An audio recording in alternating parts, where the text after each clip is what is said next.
A'udzu billahi minasyaitonir rajim. Bismillahirrahmanirrahim. Wa dakhala al-madinata ala hinin ghaflatin min ahliha fawajada fiha rajulain yaqtatilani hadha min syi'atin aw hadha min syi'atihi wa hadha min aduwwihi. Fastaghathahu alladhi min syi'atihi ala alladhi min aduwwihi. Fawakazahu Musa faqad alaih. Qala hadha min amal syaitan innahu aduwwum mudillum mubin. Di dalam surat Al-Qasas ayat 15 ada kalimat tentang Syiah. Kita ulangi. Di dalam ayat tersebut fawajada fiha rajulaini yaqtatilani hadza min syi'atihi wa hadza min aduwwihi. Fastaghathahu alladhi min syi'atihi ala alladhi min aduwwihi fawakazahu Musa wa qada alaih. Jadi kalau Bapak Ibu dengar kalimat Syiah dalam Al-Qur'an, gimana kira-kira itu? Kira-kira dia baik apa tak baik? Kira-kira ini ada kalimat Syiah dalam Al-Quran ini. Baik apa tak baik? Jadi Bapak Ibu, ada buku judulnya, judul buku itu Mazhab, bukan sekedar mazhab. Herodoks, mazhab Syiah, oposisi, mazhab oposisi dan Syiah. Namanya Herodoks. Jadi dalam buku tersebut membahas ada kalimat di dalam Al-Quran, ada 2 ayat di dalam Al-Quran itu yang ada kalimat Syiahnya. Sehingga oleh kelompok Syiah itu ada loh kalimat Syiah dalam Al-Quran gitu. Sampai sini paham ya? Ada loh kalimat Syiah dalam Al-Quran. Berarti kalau ada kalimat Syiah dalam Al-Quran berarti kelompok ini kuat. Diakui. Nah, itu bahasanya. Ini legalitas. Kalau bahasanya legal standing lah gitu. Kalimat itu dalam Al-Quran. Tapi coba kita lihat pandangan para ulama tentang kalimat tersebut. Kita ambil dalam kitabnya Tafsir Al-Misbah, Tafsir Al-Munir karangan Wahb Az-Zuhaili. Baru kita rujuk kepada karangan Al-Maraghi. Makna Syiah dalam kalimat tersebut yang tadi kita baca dalam surat Al-Qasas ayat 15 itu, ada kalimatnya syi'atun au min syi'atihi, kata para ulama maknanya itu kelompok. Maknanya kelompok. Setidaknya klasifikasi makna di dalam Al-Quran menurut para ulama ada 4. Dan keempat-empat itu secara gamblang dipahami sederhana, kelompok. Tapi bukan kelompok Syiah ya. Makna Syiah itu artinya kelompok. Maka dikatakan hadza min syi'atihi wa hadza min aduwwihi. Ini berada dari kelompok yang satu berada dari kelompok musuh yang satu gitu. Sampai sini paham ya? Jadi makna Syiah dalam konteks ini adalah kelompok. Bukan keyakinan. Ada makna yang ketiga di antara 4 makna tersebut, konotatifnya negatif. Jadi ketika dirujuk kalimat tersebut konotatifnya negatif kata para ulama. Tapi 3 di antaranya bermakna umum, artinya kelompok, bagian. Jadi sebenarnya ini bukan menunjukkan dalil akan adanya Syiah dalam Al-Quran. Karena memang kalimat Syiah itu bukan di dalam Al-Quran itu berartikan kelompok saja. Itu disepakati oleh para ulama. Wahb Az-Zuhaili, Ibnu Katsir, Jalalain, Muraghi, Al-Maraghi, Imam Nawawi Al-Bantani memaknai kalimat Syiah dalam Al-Quran tersebut adalah kelompok. Sehingga Bapak Ibu, ketika ada yang berkata tentang persoalan Syiah diambil dari Al-Quran yang sudah menjadi satu lambang kebanggaan dan legalitas atau legal standing bagi mereka, maka itu dinyatakan tidak tepat. Baik, judul kita ini memang agak-agak aneh sedikit. Karena Syiah versus Yahudi. Saya sebenarnya pun bingung juga Syiah versus Yahudi ini. Tapi ini sebenarnya Bapak Ibu ini cuma memberikan gambar kepada kita tentang sejarah. Saya sampaikan sejarahnya Bapak Ibu. Yang pertama, Syiah itu Kita mulai dulu. Ini mesti yang dimaksud, yang membuat judul nih, Syiah Iran dan Syiah Irak, serta sebagian kecil daripada Suriah. Oke. Syiah Iran, Syiah Irak, dan sebagian daripada Syiahnya Suriah. Nah, nanti di situ ada kelompok yang disebut dengan Dazel atau Drazel. Itu kelompoknya. Jadi ini sejarah. Nah, sekarang kita lihat dulu sejarahnya. Sejarah Syiah kan sudah kita sampaikan di sini. Sudah di sini, ini masjid pertama sekali setelah hilangnya Ustadz Roni Chandra tentang Syiah, pertama kali baru dibahas lagi Syiah di sini. Secara sejarah, Syiah itu jelas munculnya di Irak. Deklarasinya pada masa Abbasiyah, bukan Umayyah. Deklarasi kesyiahan dia itu pada masa daulah atau dinasti Abbasiyah. Syiah ini mengakui kelompok sebagai kelompoknya pengikut Ali karena kecintaan. Sehingga kata para ulama merujuk kepada makna Syiah yang dimaksud itu ditambah, dia awal dalam kalimat Al-Quran itu syiatihi, oleh orang-orang Syiah dan ulama Syiah, ditambah alif dan lam belakangnya. Jadi asyi'i. Sampai sini paham ya? Jadi ditambah alif dan lam. Ketika ditambah alif dan lam di depan, penunjukannya taksis, khusus. Sehingga pengkhususannya kepada Ali. Nah, itu dalam buku tersebut yang kita baca, yang tadi saya sampaikan. Jadi taksisnya kalimat dengan tambahan alif dan lam itu menurut ulamanya Syiah itu merujuk kepada Ali bin Abi Thalib. Nah, saya yakin Bapak Ibu semua, kenapa mereka berpaham pada Imam 12 belum ada yang paham kan? Jadi begini, satu ketika seorang ulama dari kelompok Syiah Irak ini pernah bermimpi. Jadi bermimpi dia pakai namanya surban, dan surban tersebut dilipatkan di kepala dia. Dan lipatan surban di kepala itu sebanyak 12.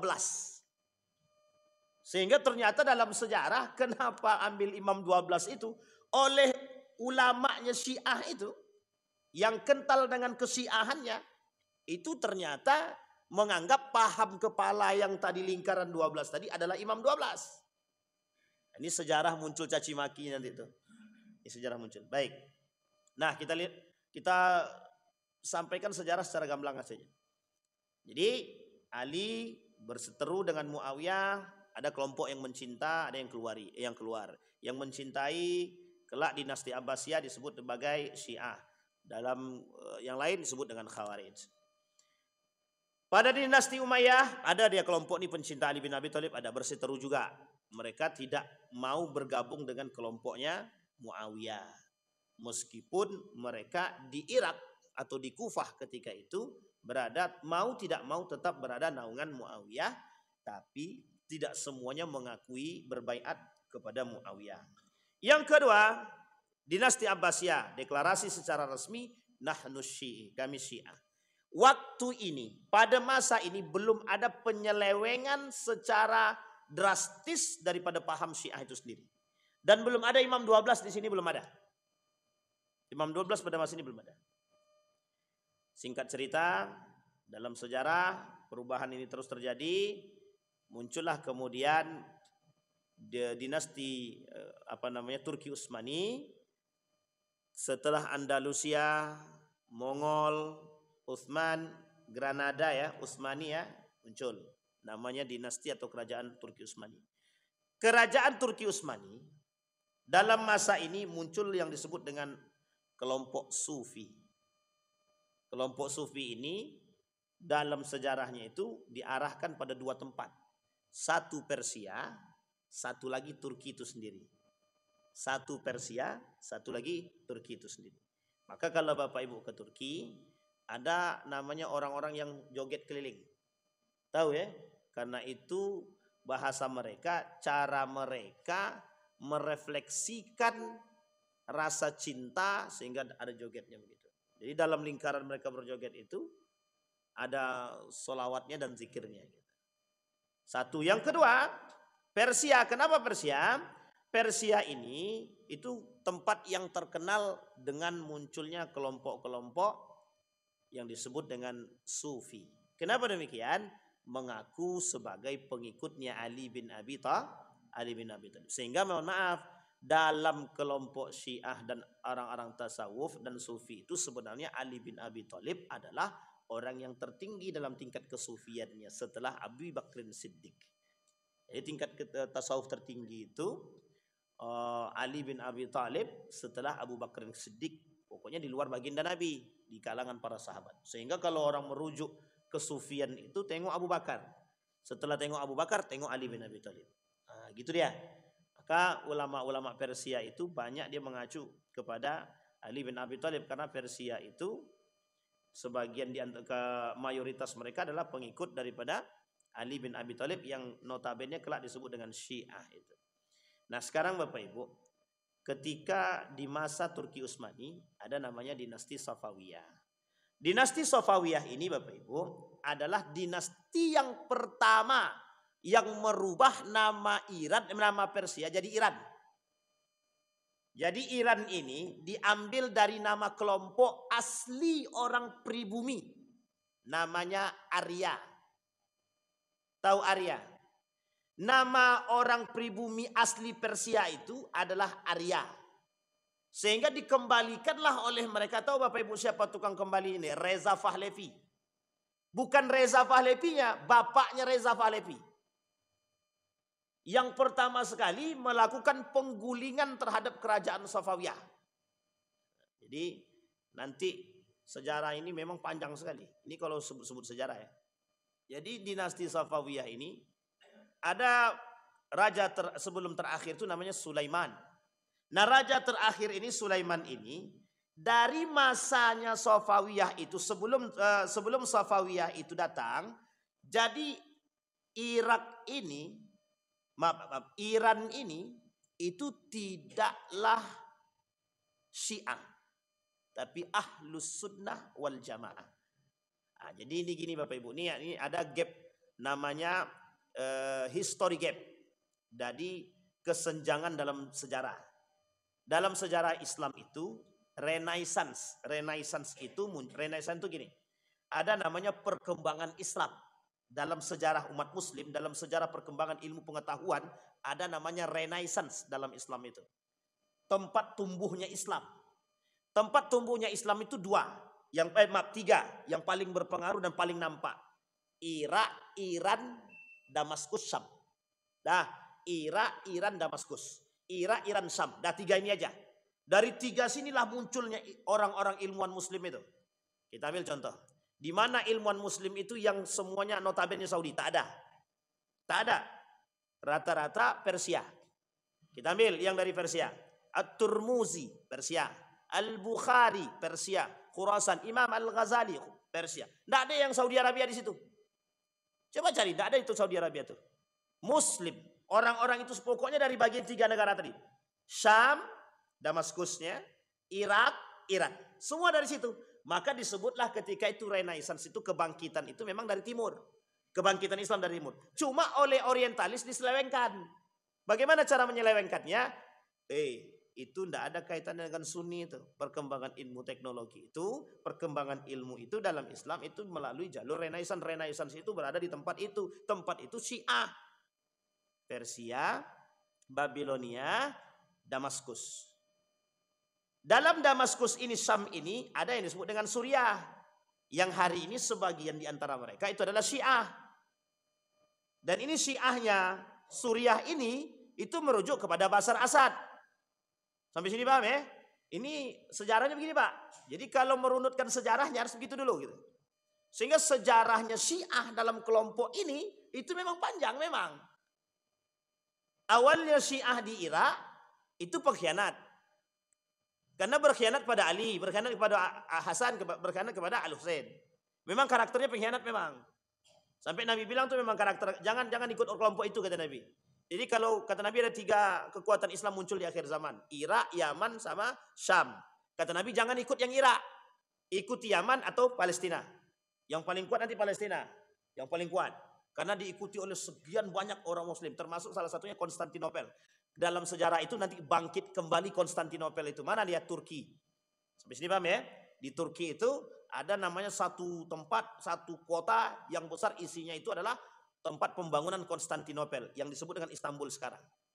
Sampai sini paham ya Bapak Ibu ya? Itu akan bangkit kembali. Yang akan ikut turun tangan membantu kelompok Syam tadi. Palestina. Dan kita disuruh ikut yang itu. Kenapa kita tak disuruh ikut Yaman? Disuruh ikut. Cuman Yaman tak sekuat itu gitu. Yaman itu tidak Syiah. Ahlus Sunnah wal Jamaah. Meskipun sekarang ada Syiah. Tapi tak banyak. Di Turki juga ada. Tapi tak banyak. Hanya cicit-cicitnya lah kan gitu. Tapi yang paling besar, simbol kekuatan Islam itu yang tampak Babilonia, Irak atau Kufah, kemudian Persia, Iran. Persia itu Iran sekarang gitu. Kemudian Damaskus, Syam.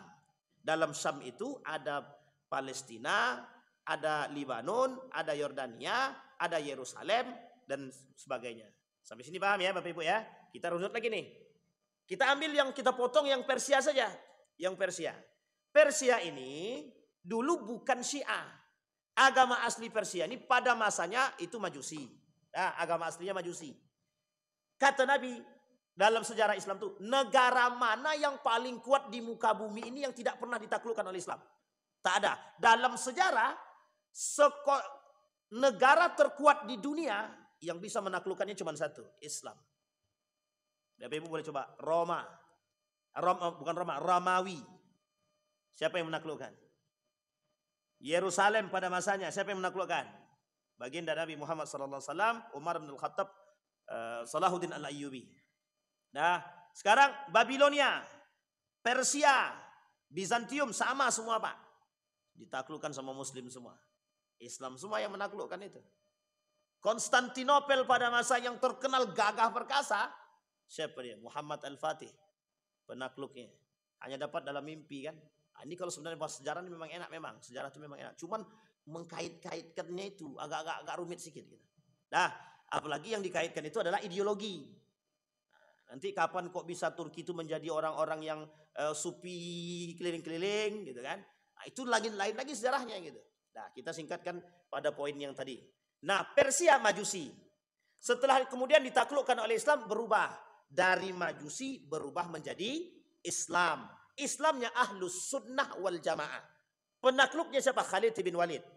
Oke, sampai sini paham ya Bapak Ibu ya? Nah, ini ikut menaklukkan Persia. Muslim Ahlus Sunnah wal Jamaah. Mengikuti sahabat Nabi, mengikuti tabi'in. Uniknya pada masa Turki Utsmani ada kelompok yang disebut dengan dinasti Safawiyah. Dinasti Safawiyah ini ingin dinasti yang menginginkan kekuasaan dan ingin berbelok daripada kelompok yang disebut dengan Turki Utsmani. Dinasti Safawiyah ini itu adalah Syiah pecahan daripada Irak. Sampai sini paham? Keluar daripada kelompoknya Syiah yang di Irak. Setelah dibombardir, mereka muncul kelompok yang disebut dengan Syiah.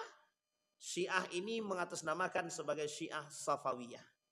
Nah, Syiah Safawiyah ini membuat satu kerajaan yang disebut dengan kerajaan Safawiyah. Islam, tapi Islamnya Syiah.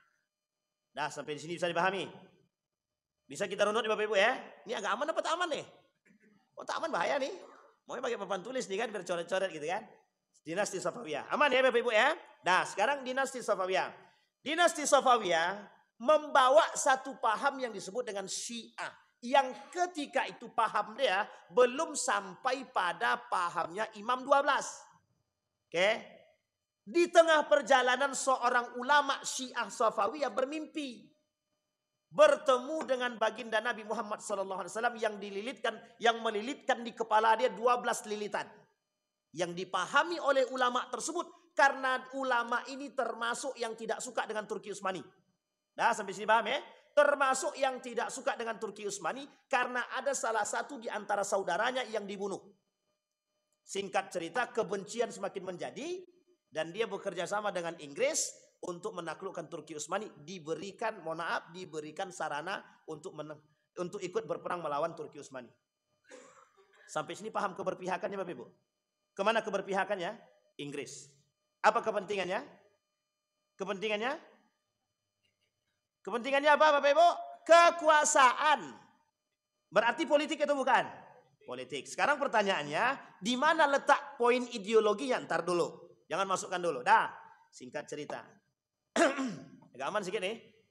Dari situ Bapak Ibu, setelah dapat lipatan dalam mimpi tadi, ini ulama yang mendekat nih kepada penguasa nih, sehingga pahamnya kelompoknya tadi mengacu kepada ulama yang bermimpi dapat lipatan, dipahamilah bahwa lipatan yang 12 itu, cara dia memahaminya itu spontan, dipahaminya bahwa itu adalah takwil mimpi. Takwil mimpinya lipatan 12 itu karena di kepala berarti pemimpin.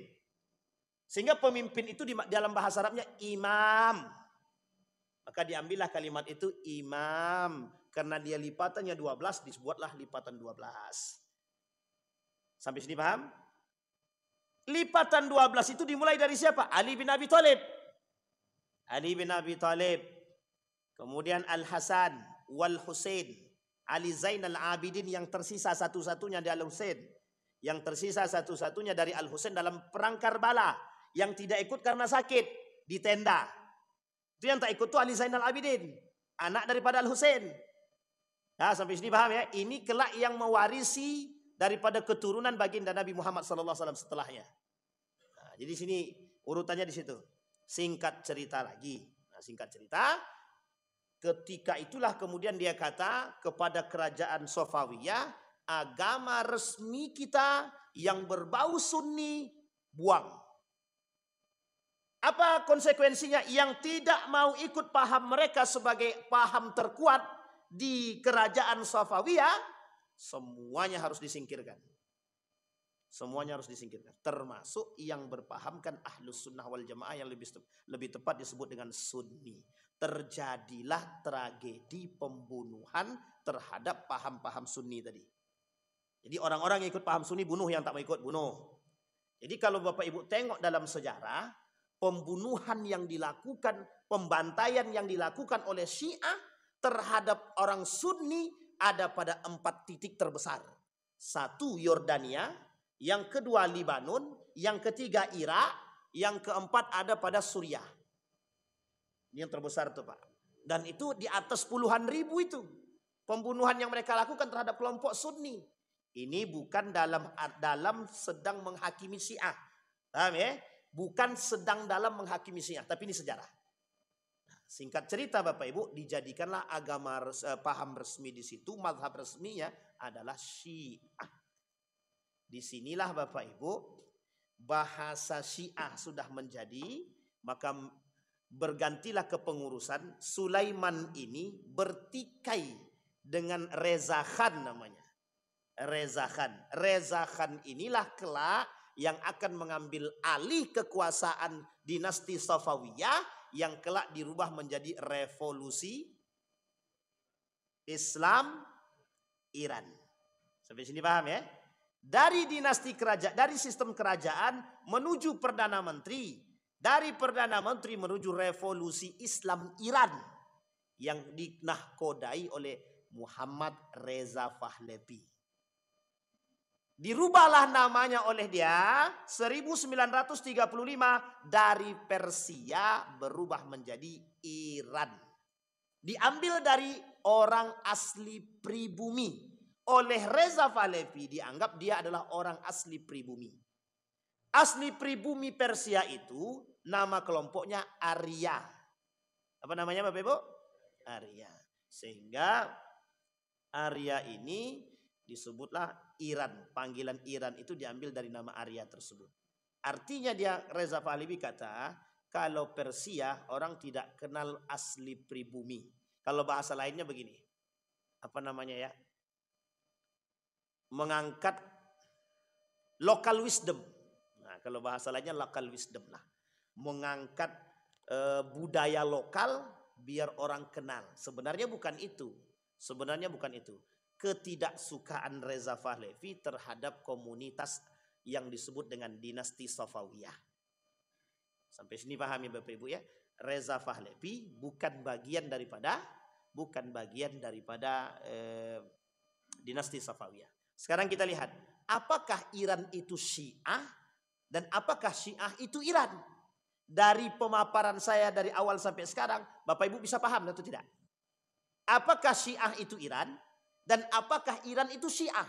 Kira-kira sudah bisa dipahami? Sekarang saya tanya dulu. Jangan diam-diam aja Bapak Ibu. Apakah Syiah itu Iran? Iya apa tidak?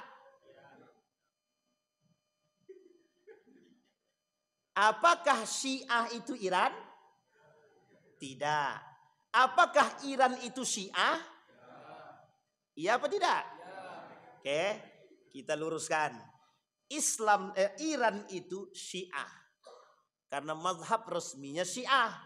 Sudah didaulat oleh kerajaan dinasti Safawiyah bahwa mazhab resmi kita dibuanglah dinasti orang-orang ahlus sunnah wal jamaah, masuklah sistem mazhab resmi dia dipengaruhi oleh ulama yang tadi dalam mimpi tadi namanya Syiah.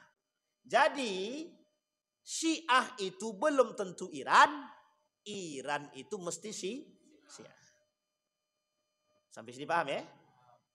Yang dimaksud Iran itu mesti Syiah, mayoritas mazhab yang tertinggi di situ adalah Syiah. Adakah Sunni di Iran itu? Ada sebagian kecil. Yang lain apa? Ada Yahudinya. Ada Yahudinya. Maka disebutlah Iran itu sebagian besar Iran tersebut adalah Syiah. Tapi Syiah itu belum tentu Iran. Karena Syiah itu ada di Irak, ada di Iran, ada di Suriah. Besarnya, yang paling besar. Ada di Iran, ada di Irak, ada di Suriah. Besarnya. Dan itu masuk dalam lingkaran perbatasan. Yang hari ini bercokak dia antara Israel dengan Suriah. Nah, ini poinnya penting di sini. Nah, di dalam Suriah ini, di Suriah ini ada kelompok Syiahnya Bashar Assad. Yang sebenarnya mereka ini masih mau Bashar Assad itu jadi presiden. Ada sebab, ada. Apa sebabnya? Karena Bashar Assad ini bagian daripada mereka. Tapi uniknya paham Syiahnya Bashar Assad ini agak sedikit berbeda dengan paham Syiah yang lain. Hampir sama pahamnya dengan dinasti Safawiyah. Hampir sama. Apa paham kesamaan dia? Bashar Assad yang sudah jadi militer tidak usah sholat. Sama orang-orang yang menjadi panglima perangnya dinasti Safawiyah tidak usah sholat. Sampai sini paham ya? Nah, jadi ada kesamaan sebenarnya. Meskipun kesamaan itu tidak bisa dijadikan tolak ukur untuk mengatakan apakah Syiahnya Bashar Assad berasal dari situ, tidak. Sampai sini paham ya? Jadi Syiah ini banyak cabangnya Bapak Ibu, banyak sekali cabangnya. Dan juga mereka sama mereka juga nggak akur juga itu. Sama lah kayak Yahudi, sesama mereka juga sebenarnya nggak akur juga. Cuman karena kepentingan politik harus akur gitu. Nah, paham sih Bu ya? Sama kayak teman-teman Wahabi itu kan tak akur juga sesama dia itu. Ada yang satu itu tak akur juga karena memang buatan kan, memang nggak akur juga itu sebagian gitu. Sama juga sebenarnya di NU juga begitu, di Muhammadiyah juga begitu, ada clash lah gitu. Karena ada itu biasa, dalam kelompok itu biasa, cabang-cabang itu. Tarekat Naqsabandiyah kan juga begitu. Tarekat Naqsabandiyah itu cabangnya kan banyak, ada yang mu'tabar, ada yang ghair mu'tabar, ada yang diakui dan ada yang tidak diakui. Nah, sampai sini paham ya Bapak Ibu kembali. Nah, Syiah itu tidak semuanya di Iran, ada di Irak, ada di Iran, ada juga di Suriah, dan ada juga di Yaman. Tak banyak lah, di Yaman tuh tak banyak. Yang paling banyak di 3 tempat tersebut. Sekarang Bapak Ibu pertanyaannya, apakah Syiah ini ada korelasi persahabatan dengan Yahudi? Itu yang harus kita telusuri. Nah, sekarang kita lihat dalam sejarah. Dalam sejarah, Yahudi berdiri sendiri, Syiah berdiri sendiri. Di mana letak kerjasama antara Syiah dengan Yahudi pada Perang Dunia Pertama? Nah, Perang Dunia Pertama. Di dalam Perang Dunia Pertama itu terjadi kekompakan. Sebenarnya bukan kompaknya, cuma karena pandainya kolaborasi dan negosiasi dan komunikasi yang dilakukan oleh Inggris dengan 3 sekaligus. 1 kelompok Syiah, yang kedua kelompok Sunni, yang ketiga Yahudi. Nah, kelompok Syiah itu dia kerjasama Inggris tadi dengan dinasti Safawiyah. Nah, yang kedua, Inggris ini kerjasama dengan Ahlus Sunnah dalam revolusi Arab. Yang ketiga, Inggris kerjasama dengan Yahudi untuk mengambil tempat yang ada di Palestina. Janjinya terhadap Yahudi, kalau Yahudi mau bantu Inggris dalam Perang Dunia Pertama ini, maka silahkan ambil tempat yang ada di Palestina. Oke, Yerusalem. Begitu juga yang dikatakan oleh Syiah terhadap kelompok Yahudi. Oke, sampai sini. Dan Syiah pernah ingin menaklukkan Palestina pada masanya. Kapan itu? Ketika Persia menaklukkan Babilonia. Ketika Persia menjadi negara paling kuasa, paling berkuasa, ketika menaklukkan Babilonia, Persia ketika itu mengambil bagian terbesar di Palestina, Yerusalem itu. Jadi jangan pernah dikatakan Iran tidak pernah menaklukkan Yerusalem. Itu salah. Karena memang pada masanya dalam sejarah begitu. Singkat cerita, Inggris melakukan kerjasama 3 sekaligus tanpa ada yang tahu salah satunya. Yahudi tidak tahu kalau Inggris membangun kerjasama dengan Syiah. Yahudi tidak tahu kalau Inggris membangun kerjasama dengan Sunni dalam revolusi Arab.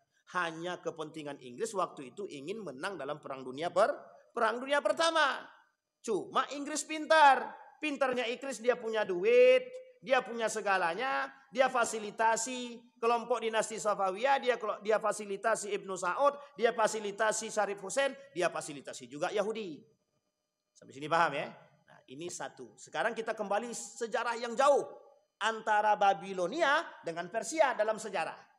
Di dalam Babilonia itu, dalam perang Babilonia dengan Persia, di Babilonia ini, Irak ini pernah menaklukkan orang-orang Yahudi.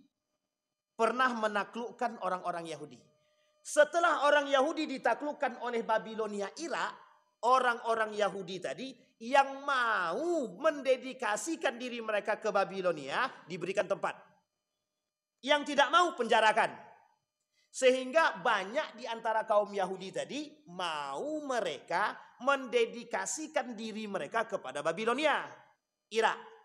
Yang oleh Persia, kata Persia, ini kok Babilonia ini berkuasa nih, kita harus taklukkan itu. Masa yang panjang dikuasai oleh Babilonia akan dihapus oleh Persia.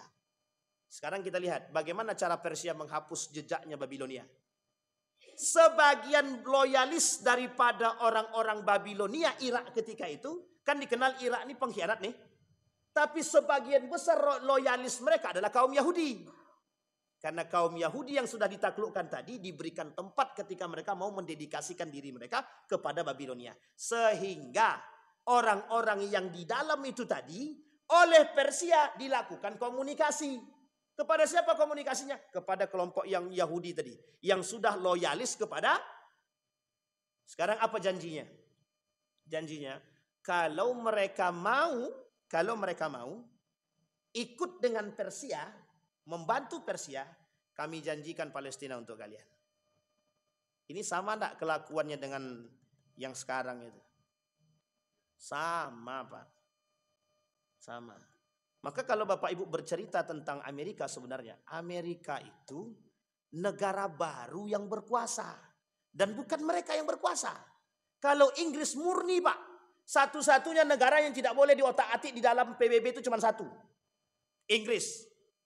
Itu kepentingan tertinggi yang tidak bisa diotak-atik. Inggris kalau udah ngomong A, tidak ada yang berani mengatakan tidak itu. Jadi kepentingan tertinggi itu ada di Inggris. Karena dalam Perang Dunia Pertama itu tidak bisa dihapus. Maka Amerika sebenarnya tidak sekuat Inggris. Sebenarnya. Ini bahasanya sebenarnya. Karena pada masanya memang begitu. Maka Amerika kalau dikatakan sekarang ini kuasa, itu bukan Amerika, Pak. Yahudi di belakang dia. Ada 3 golongan. Ada Rothschild, ada Rockefeller, satu lagi saya lupa. Itu semuanya Yahudi. Yang punya duit semua, yang punya ide dia, yang punya kapitalnya dia semua. Sampai sini paham ya? Singkat cerita, ini dalam sejarah nih. Singkat cerita, kata orang Persia tadi, kalau kalian mau ambil Palestina, yuk gabung dengan kami. Berkhianatlah Yahudi ini kepada Babilonia. Ketika berkhianat Yahudi ini dengan Babilonia, pindah nih Pak, dari orang-orang Yahudi ini, pindah membantu Persia, sekalipun mereka tetap tinggal di perbatasan Irak. Perbatasan itu masih bagian daripada Irak. Mereka tinggal di situ yang sudah diberikan tempat oleh Babilonia, cuma berkhianat. Sama sebenarnya yang dilakukan oleh mereka juga begitu. Sehingga dalam bahasa lainnya Yahudi itu nomaden. Orang yang tidak punya tempat sama sekali. Coba Bapak Ibu tinjau dari sejarah, di mana mereka punya tempat? Tidak ada, Pak. Setelah mereka pindah dari Palestina, dari tempat mereka ke Mesir, dari Nabi Yakub alaihissalam ke Nabi Yusuf. Semenjak itu, di mana letak tempat tinggal mereka? Tidak ada, Pak. Apa pernah Yahudi punya tempat? Tidak pernah. Yang punya tempat itu Bani Israel, bukan Yahudi. Dalam sejarah tak ada, Yahudi itu tak punya tempat. Maka disebut dengan Yahudi itu nomaden, tidak punya tempat dia. Orang yang berpindah, kelompok-kelompok yang berpindah tapi jadi benalu. Setiap di mana tinggal di situ dia menghancurkan orang. Jadi itu karakter Yahudi memang. Uniknya mereka tidak pernah bersiteru dengan Syiah. Makanya Bapak Ibu kalau kita tinjau dalam sejarah, tidak ada pertikaian yang besar sistematis antara Yahudi dengan Syiah, tak ada. Tapi kalau kita tinjau, ada nggak kekerabatan, pengkhianatan, ada nggak kerjasama yang dilakukan oleh Yahudi dan Syiah dalam menghancurkan Islam? Ada. Maka muncul satu buku judulnya Zionis dan Syiah bersatu menghantam Islam. Ini tidak ada kaitannya dengan mengendorkan semangat Iran untuk membombardir Israel ya. Tapi ini dalam sejarah begitu. Sehingga kalau Bapak Ibu klik aja di Google itu pengkhianatan Syiah, itu keluar semua itu. Apalagi sekarang nih, hey AI, Artificial Intelligence, tolong cari tahu tentang pengkhianatan Syiah. Keluar semua itu. Yang sifatnya dulu rahasia, sekarang udah muncul semua Pak. Sampai sini paham Bapak Ibu? Maka dalam sejarah tidak ada yang namanya pergesekan antara Yahudi dengan Syiah secara sistematis. Karena ketika itu Syiah belum ada. Ketika itu hanya Yahudi dengan kelompok Babilonia yang agamanya bukan Islam. Persia Majusi, Babilonia bukan Islam. Sampai sini paham ya Bapak Ibu ya? Singkat cerita, bergabunglah Yahudi ini tadi dengan orang-orang Persia.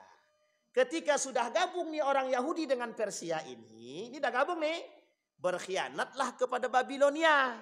Setelah berkhianat kepada Babilonia, dimenangkanlah oleh Persia, tumbanglah negara yang paling kuat ketika itu, berpindahlah sejarah kekuatan dunia dari Babilonia pindah ke Persia. Inilah sejarah kenapa Ali Khumaini bilang kami pernah menguasai dunia. Karena Syiah, orang-orang Iran punya mental menang. Dan punya mental perang. Harusnya kita yang Sunni ini juga sama. Punya mental jihad. Cuma ke jihad kita sudah dikendorkan. Jihad poligami kita semangat. Sampai sini paham Bapak Ibu? Loh, itu yang kita maksud. Jihad poligami kita semangat. Jihad ambil kursi kita semangat. Giliran jihad mau perang mundur semua. Jihad harta semangat. Semangat Pak yang dimasukkan dalam kota infak 1000. Jihad boykot produk Israel semangat Pak. Tapi yang tidak disukai. Ketika masuk Indomie lewat sakit lidah ini Pak, tak bisa kami makan yang lain selain dari Indomie. Coba gimana maksud kita? Tapi Iran, nah ini pelajaran penting daripada Persia. Pelajaran penting. Persia, orang-orang asli pribumi itu paham betul bagaimana perjuangan Persia. Setiap tahun mereka peringati. Mereka dalam sejarah, boleh dicek sejarahnya Iran itu. Boleh dicek, semua mereka dicekoki bagaimana semangat menjadi pejuang. Akhirnya boykot yang dilakukan atau blok yang dilakukan oleh Amerika terhadap Iran membuat mereka semakin cerdas bukan semakin lemah. Bisa dibayangkan itu. Sekarang Amerika mau ngapain? 2 tahun yang lalu Amerika krisis gara-gara blokade Selat Hormuz. Siapa yang buat? Iran. Cuma gara-gara salah paham. Kata Iran, main-main loh. Ditutupnya di bloknya Selat Hormuz itu Pak. Eropa langsung 1 bulan krisis moneter. Minta maaf Pak. Cuma tak disampaikan dalam secara resmi. Minta maaf itu. Karena malu kan. Negara paling berkuasa kok minta maaf sama negara kecil gitu. Tapi sebenarnya di balik itu semua ada politik-politik yang terjadi. Makanya Iran punya 2 model politik. Satu geopolitik, yang kedua namanya proxy war. Dia bermain dengan tangan yang lain, berperang dengan tangan yang lain, tapi dia tak main. Sekarang tidak, dia sama-sama main semua. Sekarang semua main-main semua itu. Gitu. Makanya kenapa sekarang itu muncul persepsi di dunia ini. Di dunia bukan kita ya, bukan hanya di Indonesia. Tapi di dunia persepsinya satu saja. Mengapa Sunni mencela Syiah? Sampai sini paham ya? Mengapa Sunni mencela Syiah? Kan selama ini sudah kita lihat. Sekarang kita lihat mana yang paling kuat. Sunni atau Syiah? Orang begitu sekarang. Sekarang saya tanya, Sunni mangkat kepala apa tunduk begini? Itu masalah kita sekarang. Sampai sini paham ya Bapak Ibu ya? Kembali kepada poin. Singkat cerita Bapak Ibu, ketika Persia sudah diambil, orang Yahudi tadi sudah berhasil berkhianat kepada Babilonia, janji Persia tadi dipenuhi. Yang pertama dikasih tahu, sebagian di antara mereka diserahkanlah ke Yerusalem, diberikan tempat di Yerusalem. Sebagian lagi harus tinggal di situ, harus ikut bersama mereka karena mereka butuh orang-orang Yahudi. Dibuatkanlah tempat di Isfahan. Sampai sini paham? Sampailah mereka beranak pinak di sana, yang sekarang menjadi tempat yang namanya Isfahan itu hasil perjanjian Persia dengan kaum Yahudi sampai hari ini. Sekarang pertanyaan saya, mungkin tidak ya Syiah itu menghancurkan Yahudi? Mungkin apa tidak? Sekarang kita lihat, yang dihancurkan Iran itu Israel atau Yahudi? Israel atau Yahudi? Sekarang kita lihat dulu. Apa tuh? Boleh.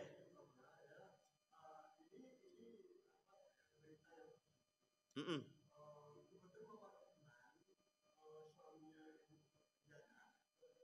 Mm-mm. Mm-mm.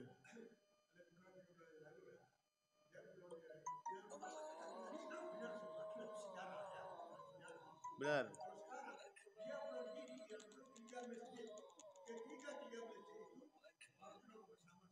Baik. Betul.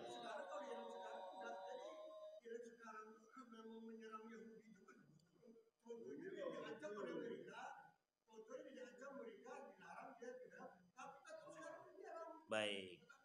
Nah, bahwa Iran menyerang Yahudi. Bentar, salah. Bukan begitu. Ini belum selesai ini. Ini belum selesai. Tunggu selesai dulu lah.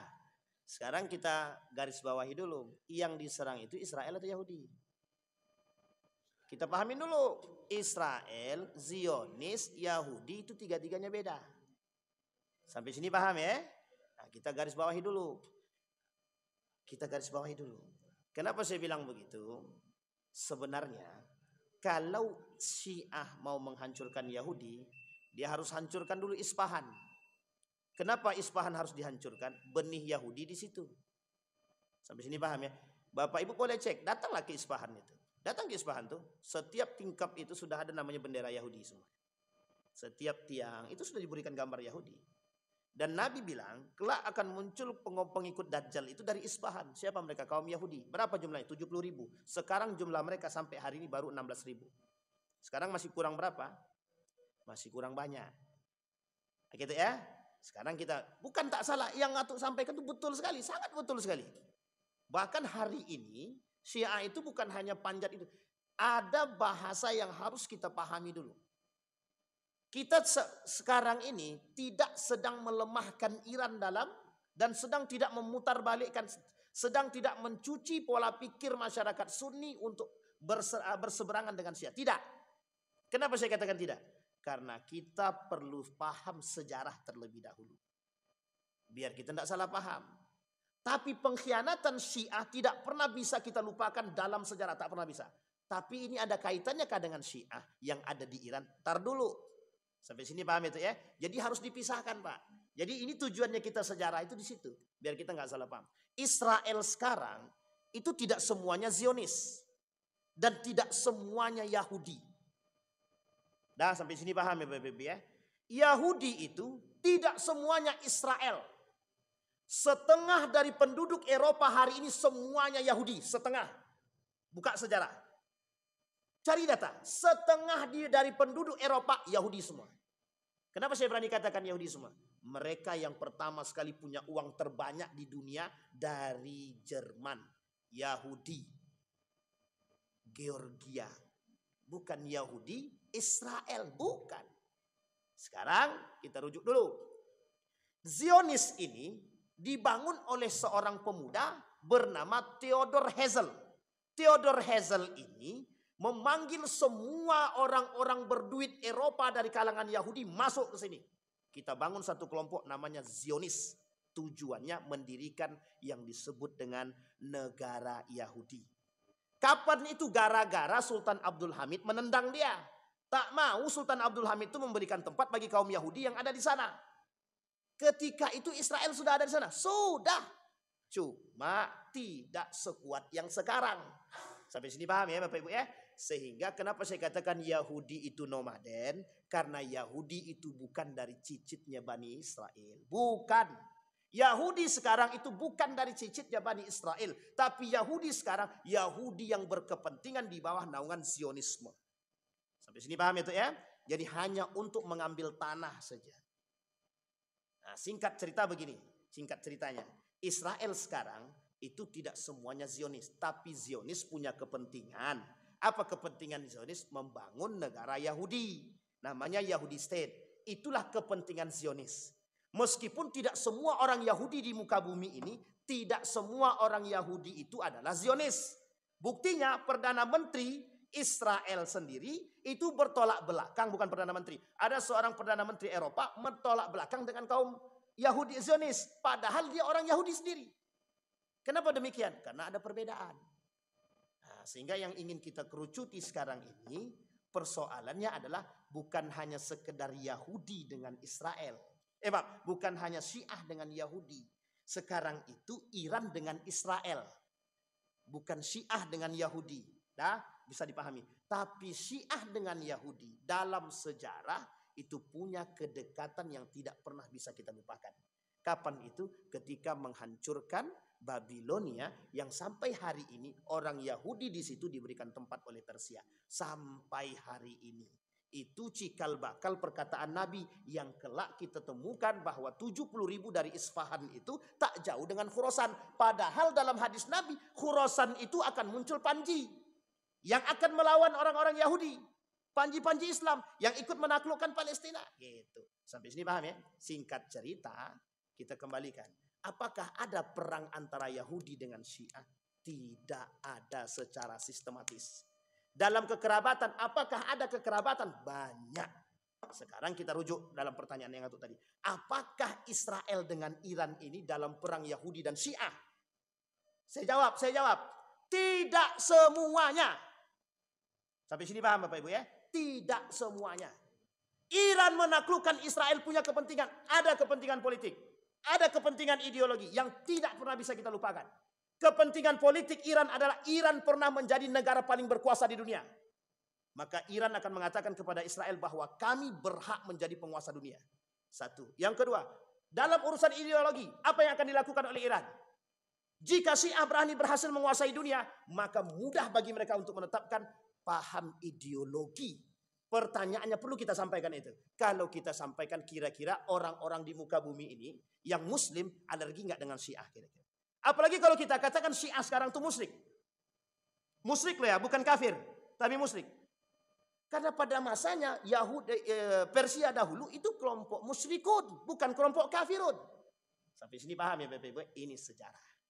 Sehingga yang saya katakan kepada kita semua, tidak ada bahasa Syiah berlawanan dengan Yahudi. Tapi yang ada Syiah pernah bekerja sama dengan Yahudi. Oh sekarang tidak begitu Pak Ustadz. Sekarang Syiah itu Iran mewakili Syiah kah? Belum tentu. Ada dua kepentingan. Maka kepentingan itu yang kemudian menjadi tinjauan. Apakah kepentingan politik atau kepentingan ideologi? Yang hari ini menjadi bahasan oleh para ulama adalah apakah ini kepentingan politik atau ideologi? Kata para ulama, yang penting Israel hancur kami senang.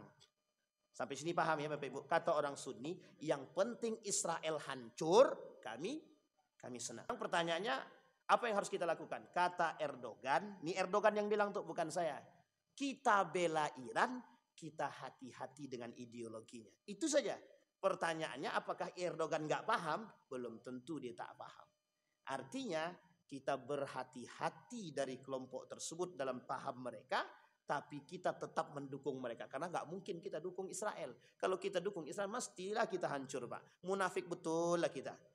Sampai sini paham ya? Jadi sekarang Bapak Ibu, yang ingin saya katakan kepada kita semua, jangan cepat-cepat mengambil kesimpulan dengan persoalan ini. Hari ini, kalau kita bisa bersatu untuk menghancurkan Israel, itu lebih baik. Karena memang tangan terbaik hari ini itu di situ. Saat ini tangan terkuat itu di situ.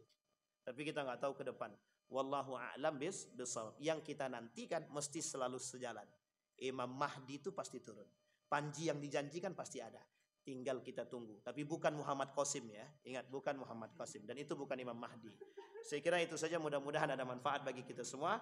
Ini semua sejarah saya singkat-singkat.